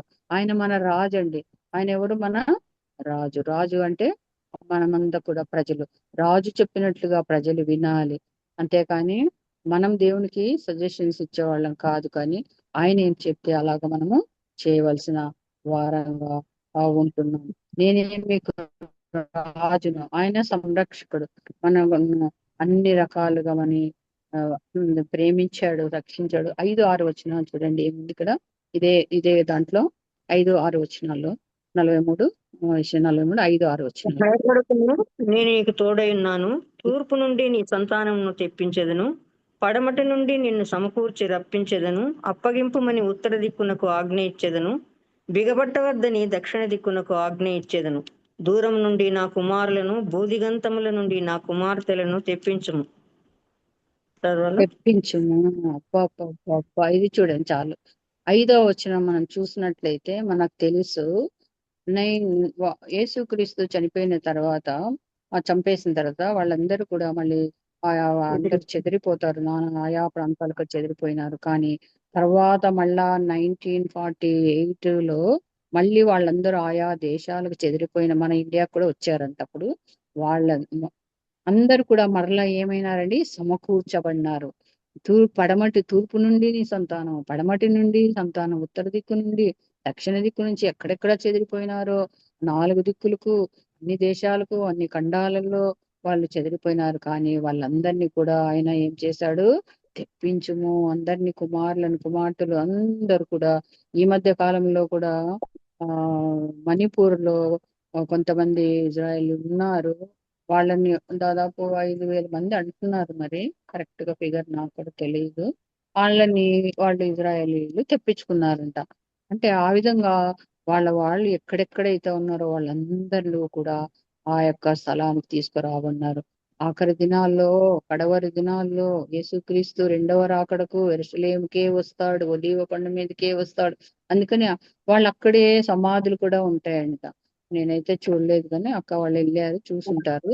ఆ యెరూషలేము ఆ ఒలీవ కొండ దగ్గరనే సమాధులన్నీ ఉంటాయంట. ఎందుకంటే కొండ కింద ఉంటుంది. ఆ కొండ కింద ఆయన వస్తాడు. అప్పుడు మేమందరూ మరి లేస్తామనే నిరీక్షణ పునరుత్థానం తర్వాతను మెస్సీయా వస్తాడని మొత్తానికి సమాధులన్నీ అక్కడే ఉంటాయంట వాళ్ళవి అని చెప్తుంటారు. మరి ఎనీహౌ ఈ యొక్క అన్ని దిక్కుల నుంచి కూడా ఇజ్రాయెల్ ప్రజలు ఎక్కడైతే చెదిరిపోయినారో వాళ్ళందరినీ కూడా ఆయన సమకూర్చినట్టుగా మనం ఇక్కడ చూస్తున్నాం అన్నమాట. ఆ పూర్వస్థితి మళ్ళీ కలిగించినట్టుగా మనం చూస్తున్నాం. 25వ వచనం చూడండి. దీంట్లోనే 25వ వచనం. నేనే నా చిత్తానుసారముగా నీ అతిక్రమములను తుడిచివేయుచున్నాను, నేను నీ పాపములను జ్ఞాపకము చేసుకొనను. ఇశ్రాయేల్ గురించి చెప్తున్నాడు. నేనే నా చిత్తానుసారంగా నీ అతిక్రమలను తుడిచివేయుచున్నా. నిజంగా వాళ్ళు అసలు ఈ పొద్దుటికి కూడా జీసస్ ని యాక్సెప్ట్ చేయరు వాళ్ళు. అయినా కూడా ఆయన ఏమంటాడు, నేనే నా చిత్తానుసారం కాదు, ఆయన చిత్తము, ఆయన ఉద్దేశము, వారి అతిక్రమం ఏం చేస్తున్నానంట, తుడిచివేయుచున్నాను. నేను నీ పాపములను జ్ఞాపకం చేసుకున్నాను. మనకు కూడా చెప్పినాడు కదా, నేను మీ పాపం, మీరు ఒకసారి దేవుణ్ణి యాక్సెప్ట్ చేసినట్లయితే, ప్రభువా నేను పాపిని క్షమించు అని చెప్పినట్లయితే ఆయన మన పాపములను కూడా జ్ఞాపకం చేసుకుని 103వ దావీదు కీర్తనలో చెప్తాడు కదా, పడమటికి 12వ వచనంలో, పడమటికి తూర్పు ఎంత దూరమో ఆయన మన అతిక్రమములను మనకంతా దూరపరిచి ఉన్నాడు అంటున్నాడు. అలాగా వాళ్ళకు కూడా చెప్తున్నాడు. ఆయన ఏం చెప్తున్నాడు, నేనే నా 25 నేనే నా చిత్తానుసారంగా నీ అతిక్రమను తుడిచివేయుచున్నాను, నేను నీ పాపములను జ్ఞాపకము చేసుకొనను. నిజంగానే వాళ్ళు కూడా మనుషులే కదా, తప్పులు చేశారు. ఈ రోజు కూడా వాళ్ళు ఇంకా మరి విగ్రహారాధన చేస్తున్నారేమో, నాకు ఐడియా లేదు. కానీ బట్ ఆ విగ్రహారాధన అనేది వాళ్ళు చేయబట్టే దేవునికి కోపం వచ్చి వీళ్ళందరినీ నాశనం చేస్తానని మోషేతో అన్నప్పుడు మోషే బతిమలాడతాడు, ప్రభా వద్దు నాయన, ఆ పని చేయొద్దు, వాళ్ళు నీ ప్రజలు కదా, ఐగుప్తు నుంచి తీసుకొని వచ్చి వాళ్ళందరినీ చంపేశారని వస్తది అని చెప్పి ఆయన సాగిలపడి మరి దేవుని ఎదుట ప్రార్థన చేసినట్టుగా మనం చూస్తాం. దేవుణ్ణి బతిమాలాడినట్టుగా చూస్తాం. ప్రార్థనకి ఎంత బలం ఉంది చూడండి. మోషే ఒక మనిషి ఈ యొక్క జనాంగం నిమిత్తమే ఎంతగానో ఆయన ప్రలాపించి దేవుణ్ణి వేడుకున్నప్పుడు ఆయన మనసు మార్చుకున్నట్టుగా మనం చూస్తున్నాం. మోషే ప్రార్థన దేవుడు విన్నాడు. వారిని నాశనం చేయకుండా వారిని ఏం చేసినాడని, నీ పాపముల చేత నీవు నన్ను విసిగించితివి. 24లోని చివర్లో, నీ పాపముల చేత నీవు నన్ను విసిగించితివి, నీ దోషముల చేత నన్ను ఆయాస పెట్టితివి. నేనే 25వ వచనం, నేనే నా చిత్తానుసారంగా నీ అతిక్రమములను తుడిచివేయుచున్నాను. నిజంగా ఈ యొక్క జనాంగము చాలా విసిగించినారు కదా. మనకు ఒక కీర్తనల్లో కనిపిస్తది, 78వ కీర్తన అనుకుంటా.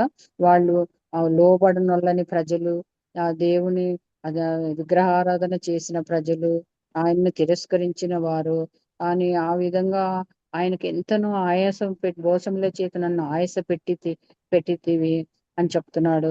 అయితే పాపముల చేత నీవు నన్ను విసిగించితివి అంటున్నాడు. అయినా కూడా ఆయన ఏం చేస్తున్నాడని, నీ అతిక్రమం తుడిచివేయుచున్నాను, నేను నీ పాపములను జ్ఞాపకం చేసుకొనని ఇజ్రాయెల్ ప్రజలతో చెప్తున్నాడు. మనం కూడా పాపం చేసిన వాళ్ళమే, మనము కూడా అతిక్రమం చేసిన వాళ్ళమే, మనం కూడా లోబడిన వాళ్ళని జనమే. మనకు కూడా విగ్రహారాధన అంటే మనం విగ్రహాలు పెట్టుకోకపోవచ్చు, కానీ మన హృదయంలో దేవునికి ఇవ్వాల్సిన స్థానం ఇవ్వకుండా వీటికో వేరే వాటికి మనం ఇంపార్టెన్స్ ఇచ్చే వాళ్ళగా ఉంటున్నాం. అయినా కూడా ఆయన మనల్ని క్షమించి, మనల్ని రక్షించి, మన పాపములను నేను మీ పాపములను జ్ఞాపకం చేసి కొనను అని చెప్తున్నట్టుగా 25వ వచనంలో మనం చూస్తున్నాం. మీ పాపం తూర్పుకు పడమరికి ఎంత దూరం అంత దూరంగా పడవేసినాను గోతిలో అని చెప్తున్నట్టుగా మనం చూస్తున్నాం. ఆయన మన కొరకు చనిపోయి తిరిగి లేచిన దేవుడని మనం చూస్తున్నాం. 22, 23, 24 వచనాలు కూడా చూద్దాం. చూడండి. యాకోబు 22, 23, 24. యాకోబు నీవు నాకు యాకోబు మొరపెట్టుట లేదు. చదవండి. యాకోబు నీవు నాకు మొరపెట్టుట లేదు, ఇశ్రాయేలు నన్ను గూర్చి నీవు విసికితివి గదా. దహన బలులుగా గొర్రె మేకల పిల్లలను నా యొద్దకు తేలేదు, నీ బలుల చేత నన్ను ఘనపరచలేదు. నైవేద్యములు చేయవలనని నేను నిన్ను బలవంత పెట్టలేదు, ధూపం వేయవలనని నేను నిన్ను విసికింపలేదు. నా నిమిత్తము సువాసన చాలు. గల లవంగపు చెక్కను నీవు రూకలిచ్చి కొనలేదు. చాలా 22 నుంచి చాలు. నీవు నాకు మొరపెట్టుట లేదు. యాకోబు ఇశ్రాయేలు గురించి ఒక ఏమంటారు, వైలేట్ అయినట్టు, అంటే ఒక తప్పిదం చేసినట్టుగా మనం చూస్తున్నాం. యాకోబు నీవు నాకు మొరపెట్టుట లేదు. మనం మొరపెడుతున్నామండి, మనం ప్రార్థన చేస్తున్నాము. అక్కడ మన పేరు పెట్టుకుంటే, నీవు నన్ను గూర్చి విసిగితీవి కదా, దహన బలులు మేకపిల్లలు గొర్రెలు నా యొద్దకు తేలేదు, నీ బలు చేత నన్ను గనపరచలేదు, నైవేద్యం చేయవని నేను నిన్ను బలవంత పెట్టలేదు, ధూపం వేయవలని నేను నిన్ను విసిగింపలేదు. ఇవన్నీ లేవు, బలిపీఠాలు లేవు, ధూపం లేదు, గొర్రె మేకలు తెచ్చేది లేదు, బలులు ఇచ్చేది లేదు. అయితే మనం ఏం చేయాలండి? మొరపెట్టుట లేదు. యాకోబు నీ పేరు నా పేరు పెట్టుకుందాం. మొరపెట్టుట లేదు. నిజంగా మనం ప్రార్థన చేస్తున్నామా, మొరపెడుతున్నామా అని మనల్ని మనం ప్రశ్నించుకోవాలి. ఆయన్ని విసిగిస్తున్నామా? మనం దహన బలులు కానీ ధూపం వేయవలని నేను నిన్ను విసిగింపలేదు. ఆయనేం ప్రేయర్ చేయని బలవంత పెట్టడం లేదండి మనల్ని. మనమే ఇష్టపూర్వకంగా ప్రార్థన చేయాలి. మనమే ఇష్టపూర్వకంగా అనేకుల కొరకు మనం మొరపెట్టాలి. అనేకుల కొరకు మనము ప్రార్థన చేయవలసిన వారు ఉంటున్నాం. ఇక్కడ చూడండి, యాకోబు ఎన్నో, అసలు మనము ఇవన్నీ చదివితే చాలా ఉంటాయి, కానీ నిర్గమకాండంలో మనకు తెలుసు ఆయన్ని ఎలాగ వాళ్ళు విసిగించారు, ఎలాగ ఆయన్ని బాధ పెట్టారు అనే విషయాలన్నీ చూసినప్పుడు, మరి అయినా కూడా ఆయన వారి పాపములను క్షమించి, వారి అతిక్రమములన్నీ తుడిచివేసి, వాళ్ళని దీవించి ఆశీర్వదించినట్టుగా చూస్తున్నాం. మనం ఇక్కడ మొరపెట్టుట అనే విషయం మనం జ్ఞాపకం చేసుకుంటే ప్రార్థనను సూచించేదిగా ఉంది. బలులు కాదు, కానీ ప్రార్థన. ఎన్ని గంటలు ప్రార్థన చేస్తున్నాం, ఎన్ని గంటలు వాక్యం చదువుతున్నాం, ఎన్ని గంటలు వాక్య ధ్యానం చేస్తున్నాం. అందువలన దేవుడు వారిని శిక్షించవలసి వచ్చింది. వాళ్ళు మొరపెట్టకపోవడం వలన, వారు బలులు అర్పించకపోవడం వలన వాళ్ళని ఏం చేయాల్సి వచ్చింది? శిక్షించవలసి వచ్చింది. మనకి ఇప్పుడు కృపాకాలంలో ఉన్నాం కాబట్టి మనం బైబిల్ చదవకున్నా, ప్రార్థన చేయకున్నా, విజ్ఞాపనలు ఏం చేయకున్నా కూడా దేవుడు మనల్ని క్షమించి మనల్ని విడిచిపెడుతున్నాడు, ఆశీర్వదిస్తున్నాడు. కాబట్టి మనము చాలా జాగ్రత్తగా ఉండాలండి. ఆఖరి దినాల్లో, కడవరి దినాల్లో మనం ఏం చేయాలంట? ప్రార్థన చేయాలి, మొరపెట్టాలి.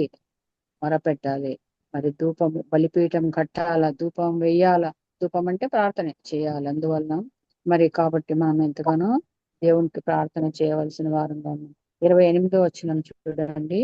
కావున నేను ప్రతిష్ఠితులకు నీ ప్రధానులను అపవిత్ర పరిస్థితిని, యాకోబును శపించి తిని, ఇశ్రాయేలును దూషణ పాలు చేసి తిని. వారు ఏం చేశారంట? ముందు వచనంలో, నీ మూలపు ఇతరుడు పాపం చేసిన వాడే, నీ మధ్యవర్తులు నా మీద తిరుగుబాటు చేసిన వాడే. ఇలాగ చాలా ఉన్నాయన్నమాట. వాళ్ళు దేవునిని ఆ దేవునితోనే వాళ్ళు వాదించి మధ్యవర్తులు నా మీద తిరుగుబాటు చేసిన వారే మూల పితరుడు పాపం చేసిన వాడే అంటాడు. పితరులు పాపం చేశారు, వాళ్ళు తిరుగుబాటు చేశారు, ఆ అపవిత్ర పరిచినారు అయిన యాకోబుని శపించి తిని ఇశ్రాయేలును దూషణ పాలు చేసి తిని అంటున్నాడు. మరి ఈ విధంగా అది దేవుణ్ణి వాళ్ళు నిరాకరించినట్టుగానే మనం చూస్తాం. ఇశ్రాయేలు వారు ఏమిటంటే అది 10, 11, 12 వచనాలు. 10, 11 మీరు నేను తెలుసుకొని వేరొక నన్ను రక్ష నమ్మి ఆ, ఆ, మీరు చదవండి. తెలుసుకొని నన్ను నమ్మి నేనే ఆయననని గ్రహించినట్లు మీరును నేను ఏర్పరచుకున్న నా సేవకుడును నాకు సాక్షులు. నాకు ముందుగా ఏ దేవుడును నిర్మింపబడలేదు, నా తరువాత ఏ దేవుడును ఉండడు. నేనే యెహోవాను, నేను తప్ప వేరొక రక్షకుడు లేడు. ఆ, ప్రకటించిన చూడండి వాడను ఎంత నేనే, బాగా రక్షించిన చెప్తున్నాడు ఆయన. వాడను నేనే. నేనే దేవుడు అంత ఉమ్. చెప్తున్నాడు. నేనే ప్రకటించేవాడు, నేనే రక్షించిన వాడను, నేను తప్ప వేరొక దేవుడు లేడు, నాకు ముందుగా ఏ దేవుడు నింపబడలేదు, నా తర్వాత ఏ దేవుడు ఉండడు. మీరు తెలుసుకున్న నమ్మి నేనే ఆయనను గ్రహించినట్లు మీరును నేను ఏర్పరచుకున్న నా సేవకు నాకు సాక్షులుగా ఉండాలంటున్నాడండి. పదో వచనంలో ఏమంటున్నాడు? 43:10లో మీరు నాకు సాక్షులుగా ఉండాలంటున్నాడు. మనం ఎంతవరకు సాక్ష్యంగా ఉన్నామండి ఆయనకు సాక్షులుగా ఉన్నామా? ఆయనను ప్రకటిస్తున్నామా? మనం ప్రత్యేకమైన వారంగా ఉన్నామా? ఆయనే నిజమైన దేవుడని నమ్ముతున్నామా? ముందుగా ఏ దేవుడును నిర్మింపబడలేదు, నా తర్వాత ఏ దేవుడు ఉండడు. నేనే యెహోవా, నేను తప్ప వేరొక రక్షకుడు లేడు. ప్రకటించిన వాడని నేనే, రక్షించిన వాడని నేనే అని చెప్తున్నారు. చూడండి ఎవరంత ధైర్యంగా చెప్పగలరండి నేనే దేవుడునని. మరి మన దేవుడు ఎంత గొప్ప దేవుడు చూడండి. మీరు నాకు ఏమై ఉండాలంటున్నాడు? మీరు నాకు సాక్షులుగా ఉండాలి, నా సేవకుడు నాకు సాక్షులు అంటున్నాడు. మీరు నాకు సాక్షులుగా ఉండాలి. మనకు తెలుసు కదా, బైబిల్లో ఎంతో మంది సాక్ష్యాలు మనం వింటున్నాం. మరి ఆ సమరయ స్త్రీ ఎంతో సాక్ష్యం చెప్పినట్టుగా ఆమె రక్షింపబడిన తర్వాత ఆమె అనేకులకు చెప్పింది. ఆమెకు దేవుడు ఏం చేశాడు అని, ఆయనే నిజమైన దేవుడు అని ఆమె సాక్ష్యంగా ఉన్నట్టుగా మనం చూస్తున్నాం. దావీదు సాక్ష్యం ఎంతో గొప్పది. ఆయన నాకు దయానుసారుడు అంటున్నాడు. మోసే సాక్ష్యం ఎంతో గొప్పది, నమ్మకమైన వాడు, సాత్వికుడు అంటున్నాడు. మరి పాపాత్మురాలైన స్త్రీ ఆయన్ను ఎంతగానో అభిషేకించినట్టుగా చూస్తున్నాం. మరి మార్త మరియల గురించి మనకు తెలుసు. మరియ ఆ గుడితో పాపాత్మురాలైన స్త్రీ కూడా ఆయన్ని అభిషేకించినట్టుగా చూస్తున్నాం. ఆమె మంచి కార్యం చేసిందని దేవుడు మెచ్చుకుంటున్నాడు. ఇన్ని సాక్ష్యాలు కదండి. మరి గ్రహింప చేసిన వాడని నేనే దేవుడు, మీరే నాకు సాక్షులు. మనమే ఆయనకు సాక్షులుగా ఉండవలసిన వారంగా ఉన్నాం. మన సాక్ష్యం ఎలా ఉంది? మనం ఆయనకు సాక్షులుగా ఉంటున్నామా, లేక ఆయన పేరుకు అవమానం తెచ్చే వారంగా ఉన్నాము? మనం పరీక్షించుకోవాల్సిన వారంగా ఉన్నాం. ఎవరండి ఇప్పుడు సాక్షులు? దేవునికి సాక్షులు ఇశ్రాయేలు ప్రజలే దేవునికి సాక్షులుగా ఉన్నారు. వాళ్ళెవరు అంటే ఆ జనాంగంలో నుంచే యేసుక్రీస్తు వచ్చాడు.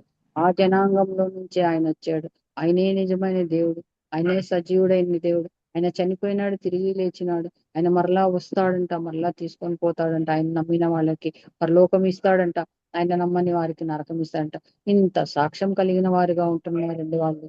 ఇంత సాక్ష్యం కలిగిన వారుగా ఇశ్రాయేలు ఉన్నారు. మన సాక్ష్యం ఎలా ఉంది? మనల్ని మనము పరీక్ష చేసుకోవాల్సిన వారంగా ఉంటున్నాము. మరి ఈ విధంగా మనం చూసినట్లయితే మన సాక్ష్యము ఏ విధంగా ఉంటుంది? యెహోషువ సాక్ష్యం, అందరూ మనం చాలా మంది సాక్ష్యాలు మనం వింటున్నాం కదా. ఆ విధంగా గొప్ప సాక్ష్యం కలిగిన వారంగా మనం ఉండవలసిన వారంగా ఉంటున్నాం. 7వ వచనం చూద్దాం. 7వ వచనం ఏముంది? 7 నా నా మహిమ మహిమ నిమిత్తము నేను సృజించిన వారిని, నా నామము పెట్టబడిన వారిని అందరినీ తెప్పించుము. నేనే వారిని కలుగజేసి తిని, వారిని పుట్టించిన వాడను నేనే, కన్నులుండి పుట్టించిన వాడను కాదు, నేనే. అది కాదు. ఆ ఒక చోట ఉంటది అనమాట. ఏంటంటే నేను ఎందుకు ఇస్రాయేల్ వచ్చిన నాకు కరెక్ట్ అనిపించడం లేదు. అంటే సంఘం కానీ ఇస్రాయేల్ కానీ, అంటే ఇజ్రాయేల్ జాతిని మరి సంఘాన్ని దేవుడు ఆ, ఏర్పాటు చేసుకున్నాడు. వాళ్ళు ఏం చేయాలంట? ఆయన నామమును మహిమపరచాలంట. ఆయన నామము నాకు మహిమ తేవాలంట. ఆయన నామమును మహిమపరచాలి. అది ఎక్కడ రెఫరెన్స్ మర్చిపోయాను, గుర్తు రావడం లేదు. సంఘము కానీ ఇజ్రాయెల్ జాతిని ప్రత్యేకంగా సృష్టించినాను, మరి విడిపించినాను. కాబట్టి వాళ్ళు ఆయనను మహిమపరిచే నిమిత్తమే వారిని ఏర్పాటు చేసుకున్నాను అనే రెఫరెన్స్ ఒక చోట ఉందన్నమాట. అది ఈ అధ్యాయంలో కాదండి. కాదా 11 అనుకుంటాను, యెషయా 11 అనుకుంటాను. చాలా బాగుంది యెషయా యెషయా 11. 11వ అధ్యాయం 11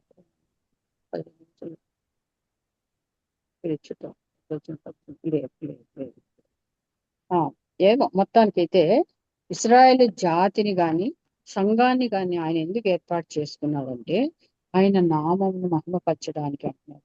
నిజమే కదా, ఈ రోజు వరకు వాళ్ళు ఉన్నారు, ఇంకా భూలోకంలో నివసిస్తున్నారు అంటే ఆయన ఆయన యొక్క నామము మహిమపరచబడడానికి అన్నమాట. 11లో లేదు. 11 కరెక్ట్. 41 10లో ఉందా? 10లో లేదు.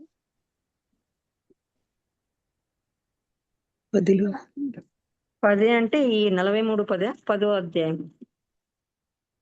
అదంతా చదివిన 13 సరే. 7లోనే ఉంది వినయ- సిస్టర్. ఆ మహిమ ఆ, నిమిత్తం లేదులే. అయితే దీంట్లో ఇస్రాయల్ కొత్తలో ఉంది కదా, మీరు తెలుసుకున్నాను నేను ఆయనని గ్రహించినట్లు మీరు నేను ఏర్పరచుకుని నా సేవకును నాకు సాక్షులు అంటున్నారు కదా. సాక్షులు కాకుండా మహిమపరచుటకే అనే ఒక వర్డ్స్ ఉంటారు. 7వ వచనంలో సిస్టర్, 7వ వచనం.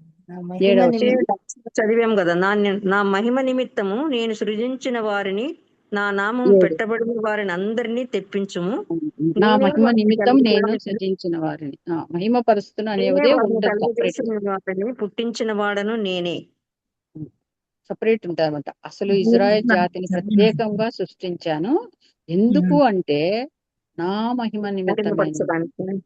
పరచడానికి అంటాడు. నిజంగా భలే ఆశ్చర్యం అనిపించింది నాకు. అసలు చెప్పాలంటే ఎస్తేరు కాలంలోనే వాళ్ళు నశించిపోవాలి కదా. హామాను మర్దుకై విషయం మనకు తెలుసు. అసలు ఎందుకు మోషే కాలం నుంచి మోషేనే మగపిల్లల్ని చంపేపించినారు. అప్పుడు అక్కడి నుంచి జరుగుతా వచ్చింది. మోషే కాలం వల్లే జరిగింది. యేసుక్రీస్తును చంపేయాలని, మోషేను చంపేయాలని, మరి ఇజ్రాయెల్ ప్రజల్ని చంపేసేస్తే అక్కడి నుంచి వచ్చేవాడే కాదు మన ప్రభు అయిన యేసుక్రీస్తు కదా. వాళ్ళని లేకుండా చేయాలని. కానీ ఈ రోజు వరకు వాళ్ళు ఉన్నారు అంటే ఎందు నిమిత్తం అంట దేవుడి యొక్క ప్రణాళిక, ఆయన చిత్తము, ఆయన ఉద్దేశము, ఆయన మహిమపరచబడడానికే ఆయన సృష్టించాడంట. కాబట్టి మరి సంఘం కూడా అంతే, ఆయన్ను మహిమపరచాలి. సంఘం అనేది ఏదో ఊరికే ఆషామాషిగా సంఘం ఉంది అంటే కాదు, కానీ ఆయన్ను మహిమపరచడానికే సంఘం ఉండాలి అని వచనం అది ఎక్కడో నేను ఇస్తాను. నా నిమిత్తం నిర్మించిన వచ్చిన 21 వచ్చిన ఇక్కడ నిమిషం. నా నిమిత్తము నేను నిర్మించిన జనులు నా స్తోత్రమును ప్రచురం చేయుదురు. యాకోబు నేను నాకు మొరపెట్టిన యాకోబు నీవు నాకు మొరపెట్టడం లేదు, ఇశ్రాయేలు నన్ను గూర్చి నీవు విసికితివి కదా. దహన బలులుగా గొర్రె మేక పిల్లలను నా యొద్దకు తేలేదు, నీ బలుల మహిమపరచుటకు అనే పదమే వస్తుంది. మహిమపరచుటకే నేను వారిని సృజించాను ఇశ్రాయేల్ అంటున్నాడు. నిజంగా మనకు తెలియదు, కానీ ఇజ్రాయెల్ ప్రజల్ని ఈ రోజు వరకు నేటి వరకు సజీవుల్లో ఉంచినాడు.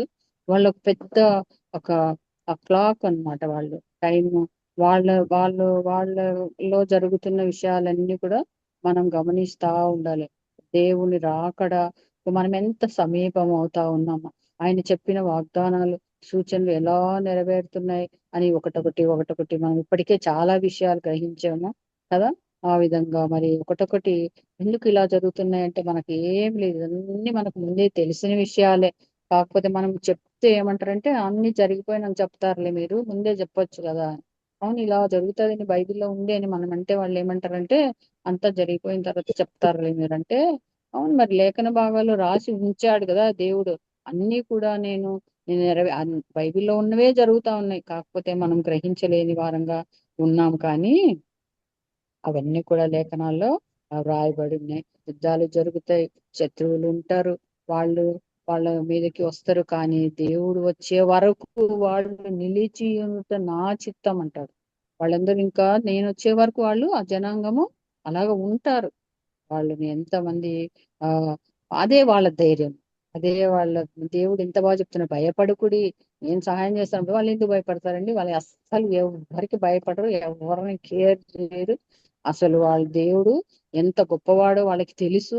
సముద్రంలో నుంచి దాటించిన దేవుడు, అగ్ని జనాల నుంచి విడిపించిన దేవుడు, అంత గొప్ప దేవుడు కలిగి ఉన్న వాళ్ళు ఏమాత్రము భయపడరు, జంకరు. అటువంటి దేవుణ్ణి మనం కలిగి ఉన్నామండి. అటువంటి ధైర్యం మనకు కూడా ఉండాలి. మనం కూడా ఈ విషయంలో భయపడకూడదు. మనం కూడా అంతే ధైర్యంగా, అంతే సాక్ష్యం కలిగిన వారంగా, అంతగానే దేవుణ్ణి మనం మహిమపరిచే వారంగా ఉండాలి. మన ప్రత్యేకత అన్యుల జనాంగంలో మనము నిరూపించుకోవాల్సిన వారంగా ఉంటున్నాం. ఏ విషయంలో కూడా మనం కుంగిపోవాల్సిన పని లేదు, భయపడవలసిన పని లేదు. కాబట్టి మనం కూడా మన సాక్ష్యాన్ని మనం కాపాడుకోవాలి, ఆయన్ని మహిమపరచాలి, ఆయన సొత్తుగా మనం ఉండాలి. మన దేహంతో ఆయన్ని మనము మహిమపరచవలసిన వారంగా ఉన్నాం. దేవుడిచ్చిన అవకాశాన్ని బట్టి దేవాదేవుని వందనాలు. Thank you sister. Thank you sister. చక్కటి వాక్యం అందించిన మార్గరెట్ సిస్టర్ కి వందనాలు. యెషయా 43వ అధ్యాయం గురించి మరి చక్కగా బోధించినారు. యాకోబుని గురించి, ఇశ్రాయేలును గురించి, మరి దేవుడు చేసిన ప్రణాళిక, వాగ్దానము అవన్నీ కూడా నెరవేర్పు. వాళ్ళు ఎందుకున్నారు అంటే తనను మహిమపరచడానికే వాళ్ళని ఉన్నారు. ఈ నేటికి వారు నిలిచి ఉన్నారు అంటే దేవుని యొక్క ఆశీర్వాదము, ఆయన మాటను నిలబెట్టుకోవడానికి, నెరవేర్చుకోవడానికి దేవుడు వారిని ఈ నేటికి ఉంచారు. అందుకే వాళ్ళని భయపడకము అని చెప్పాడని, భయపడకమని 365 సార్లు బైబిల్లో ఉంది. కాబట్టి రోజు మనం ఏమిటికి భయపడాల్సిన అవసరం లేదని, అంటే మనం విచ్చలవిడిగా తిరిగి భయపడకూడదు అని కాదు, దేవుని యందు భయభక్తులు కలిగి భయం లేకుండా ఉండవచ్చు అని. ఆయన పట్ల భయభక్తులు ఉండాలి, కానీ లోకంలో ఉండడానికి, ఇది లోకంలో జరిగే వాటికి మనం భయపడాల్సిన పని లేదు. ఎందుకంటే మనం ఆయన సొత్తు, విలువబెట్టి కొనబడిన వారం కనుక తను వెలబెట్టి కొన్న వస్తువును ఆయన చాలా జాగ్రత్తగానే చూసుకుంటాడు. సో మనకు జరిగే ప్రతి విషయము దేవునికి తెలుసు. మరి ఆయన అనుమతి లేకుండా మనకి ఏవి జరగవు. మరి ఆయన భయపడకుడు అని అంత అభయం ఇచ్చిన దేవుడు మరి చివరి వరకు కూడా మరి ఆయన మనల్ని అట్లా నిర్భయంగా ఉండేటట్లు తీసుకెళ్తాడు. అందుకే ఇశ్రాయేలీలకు అంత ధైర్యం అని, వారి ఏ భయము లేదని, ఎన్ని దేశాలు దండెత్తి అసలు మన ఆంధ్రప్రదేశ్ జనాభానే దాదాపు 4 కోట్లు ఉంది. అట్లాంటిది ఆ దేశానికి 1 కోటి మంది కూడా ఉన్నారో లేదో లక్షల్లోనే చెప్తున్నారు. మరి అంత చిన్న దేశం చుట్టూరు 6 ముస్లిం కంట్రీలు ఉన్నాయి, అంటుకొని ఉన్నాయన్నమాట. ఏదో దూరంగా అన్నది అడ్డు, కొండ అడ్డు అట్లా కూడా లేదు. ఒక చిన్న మరి సిమెంట్ పలకలు మనం పెడతామే ఇప్పుడు ప్రీ కాస్టింగ్ వాల్ అని, అట్లా ప్రీ కాస్టింగ్ వాల్ పెట్టుకున్నారు వాళ్ళకి వీళ్ళకి మధ్యలో. అంత దగ్గరగా ఉంటే కూడా వాళ్ళు ఏమి భయపడడం లేదు ఎవరికి, ఎవరు ఏం చేయలేకపోతున్నారు వాళ్ళని. 6 days వార్ అని కూడా జరిగింది కదా వాళ్ళకి. స్వతంత్రం ప్రకటించిన 6 రోజులకే